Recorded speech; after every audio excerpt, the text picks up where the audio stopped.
This session is the global ecological collapse happening now and the way forward. Michael, welcome.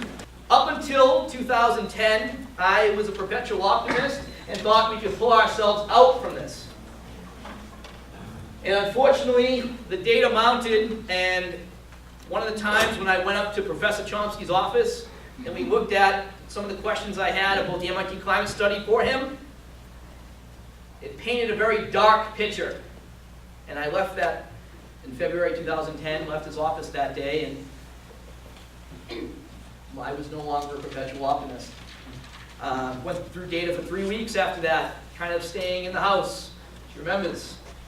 And it was very frustrating then at that point, how to wrestle with and just exist knowing what is happening.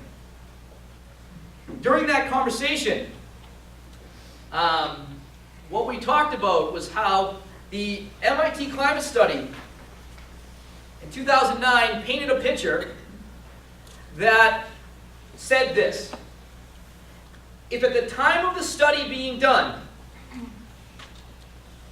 all of humanity stopped emitting greenhouse gas completely and invested all their energy, effort, and resources into capture, into sustainables, if they had done that then we would have a 1 in 10 chance of humans existing on the planet by 2100. If we did all that then. And then Professor Chomsky looks at me and says, but that's not what I'm most concerned about. So if I can get it up on my phone, I'd love to show you real briefly. Who here is familiar with what's going on with methane? Pause that for a second. So this ice is 1 meter thick, and what they're doing here is they're not poking a hole through the entire ice. They're just poking at the ice itself because there's bubbles of methane gas inside the ice. And so they put the fire and it just sets fire. It's fire on ice. Okay, this is a land area twice the size of the United States. I'm going to go through some numbers with you in a moment. Okay? So, there's permafrost in there. There's also permafrost along the oceans, in the shallow areas. There's also permafrost in the deep ocean. Pretty much if the deep ocean permafrost goes and we're long from that, it's game over for everyone very quickly. But we're still a ways from that. Although, just to tell you, some of the things that the debunkers will talk about is how surface temperatures haven't increased as much as we would expect. It's because the deep ocean's been kind of serving as like a heat sink, and the deep ocean's been warming. That's kind of a disturbing thing. Anyone know of the video? The video? Okay, perfect. Top of the mic. Sorry, we're scared. Watch this. Okay, so that's what I wanted to show you. Okay? So that's just poking at ice that's in Siberia. Okay? Methane plumes are just coming up each year. So now how does that add to the warming? This is what Chomsky was talking about the thing he was most concerned about. Because the methane, all this data was not included in 2009 in the MIT climate study. And the MIT climate study was much worse than Al Gore's IPCC study. The International Panel on Climate Change gave very conservative estimates. And it was a very conservative study. It did not have all the variables included. MIT's was the most comprehensive study ever done, and they did not know, they were not aware of this phenomenon. So let's do some math real quick. So who's familiar with why 350 with regards to parts per million of carbon is like a very important number? 350 parts per million, that's when we reach what's called a tipping point. Okay? Yep. And for about the last 1,000,000 years, we've never been over 300 parts per million. And you might say, wait a minute, humans weren't around 1,000,000 years ago. How do we know that? We know that because of ice core records. And the ice core records show, because they show what atmospheric conditions look like, they show we were never above that. And guess what? If it was warmer than it's now, that ice that's melting wouldn't be here for us to see it. That's a common sense thing right there. But, okay, so back when I did an analysis in 2007 on the state of affairs, by the way, back in those days, the United States was the leading producer by a long shot of greenhouse gas. China has leapfrogged us quite substantially. Okay, so the conditions that are causing the issue to accelerate, those conditions themselves are accelerating. So back in 2007, it was 387 parts per million when I did my analysis. In 2013 May, it reached 400 parts per million. Now let's talk about this for a second, because parts per million is this concept, and it's like, what is parts per million? So let's imagine for a second this room, and it has tennis balls hanging from it.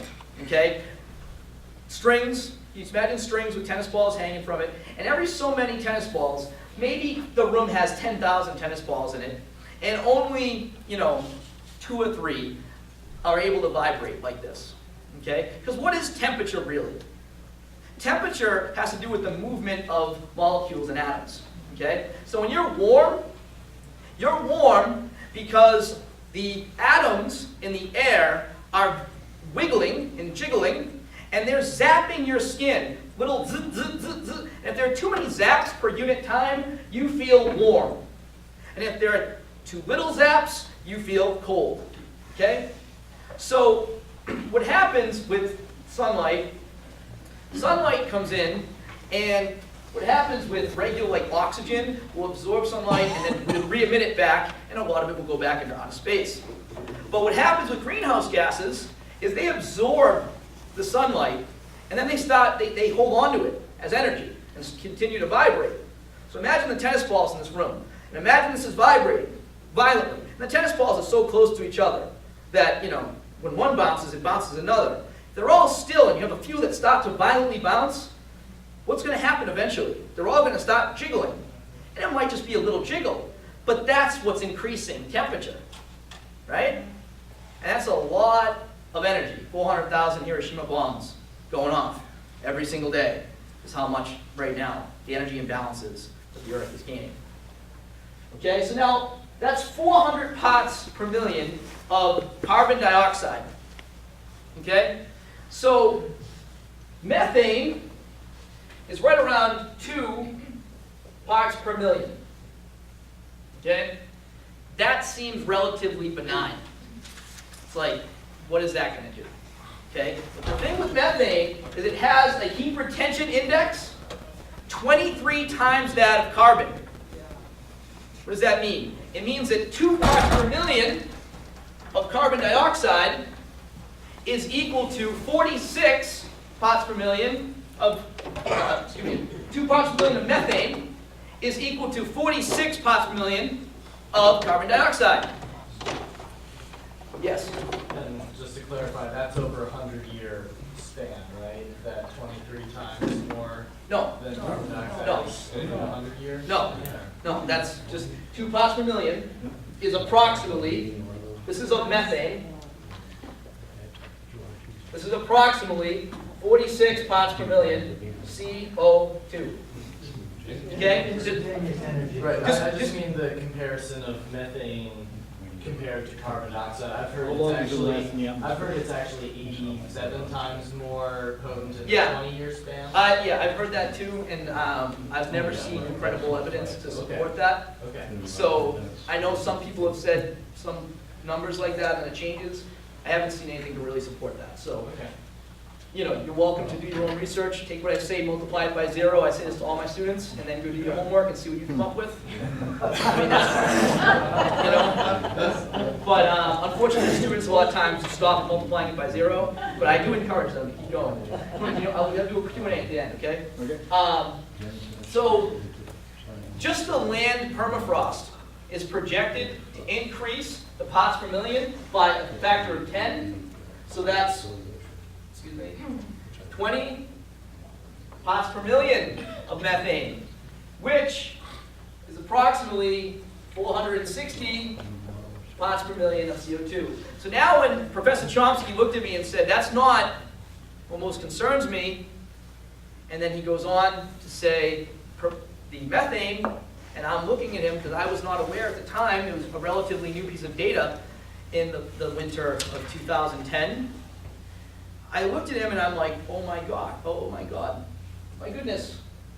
Because you can see that this is more than going to double the problem, and remember the odds without this factored in. If humanity did everything that he said they would have to do by 2100, what the odds we would be at. So the number in parts per million of carbon dioxide, that is the scientific agreed upon point of no return, is 450 parts per million. 450 parts per million of just carbon dioxide is the point at which Earth systems will continue to exacerbate the problem, regardless of what we do, to pretty much shut down life in the 6th great extinction. And that's called the Anthropocene, because humans are driving it. When I was doing my analysis, what was staggering was that the amount of species had dropped to its lowest point since right after the last ice age. Now, species extinction has never seen as high a point as the last time. You'd have to go back 64 million years ago. Does anyone know what happened 64 million years ago? A big asteroid hit the planet, the Yucatan Peninsula. Yeah. And we're living through that right now. And there are critical species that we really can't afford to lose, like bees. Because what happens when something like that goes extinct? And herbicides and pesticides, are further exacerbating that problem.